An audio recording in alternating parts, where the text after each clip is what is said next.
திருச்சி மாவட்டம் லால்குடி அருகே சாலையில் ஆதார் கார்டுகளை வீசியவர்கள் மீது நடவடிக்கை எடுக்க வேண்டும் என பொதுமக்கள் கோரிக்கை விடுத்துள்ளனர். இது பற்றிய கூடுதல் தகவல்களோடு எமது செய்தியாளர் செந்தில் இணைகிறார். செந்தில், என்ன பிரச்சனைக்காக ஆதார் கார்டுகளை இவர்கள் வீசினாங்க? இப்ப என்ன நடவடிக்கைகள் அங்கு எடுக்கப்பட்டு வருது? திருச்சி மாவட்டம் லால்குடி அருகே பூவாலூர் என்ற கிராமத்தில் நிர்மலா என்ற வீட்டு அருகே ஆதார் கார்டு வீசப்பட்டுள்ளது.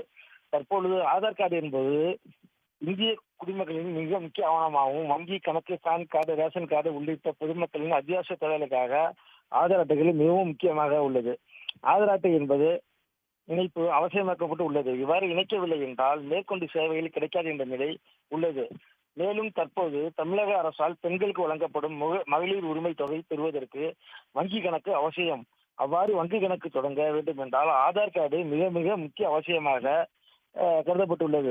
அவர் ஆதார் கார்டு இருந்தாலும் அது புதுக்கப்பட்டிருக்க வேண்டும் என்று இதன் காரணமாக பல ஆதார் கார்டு விண்ணப்பித்துள்ளனர். மேலும் ஆதார் கார்டு புதுப்பிக்கவும் செய்தனர். இவர்களுக்கு ஆதார் கார்டு தபால் மூலமாகவும் நேரடியாகவும் வீட்டுக்கே அனுப்பப்படும். அவ்வாறு அனுப்பப்பட்ட ஆதார் கார்டுகள் திருச்சி மாவட்டம் லால்குடி அருகே உள்ள பூவாலூர் கிராமத்தில் அருகில் வீசப்பட்டு கிடந்தது. அப்பகுதியில் ஐக்கியிருந்த கிராம மக்கள் 500க்கும் மேற்பட்ட ஆதார் கார்டுகள் வீசப்பட்டு கிடந்ததை அறிக்கையிறந்தனர். அப்பகுதி பொதுமக்கள் இது குறித்து வருவாய்த்துறை மற்றும் காவல்துறையினரும் தகவல் தெரிவிக்கப்பட்டனர். பொதுமக்களுக்கும்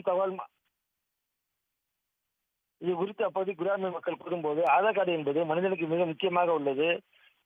இதை அரசு அலுவலர்கள் இவ்வாறு வீசப்பட்டு உள்ளது பெரும் கேள்வி கூத்தாக உள்ளது என்று கூறி வருகின்றனர். இது தகவல் அறிந்த வருவாய் வட்டாட்சியர் அலுவலர்கள் இது அப்புறப்படுத்தி வருகின்றனர். தகவல்களை வழங்கியமைக்கு நன்றி செந்தில். உடனுக்குடன் செய்திகளை தெரிந்து கொள்ள சன் நியூஸ் பெல் ஐகானை கிளிக் பண்ணுங்க.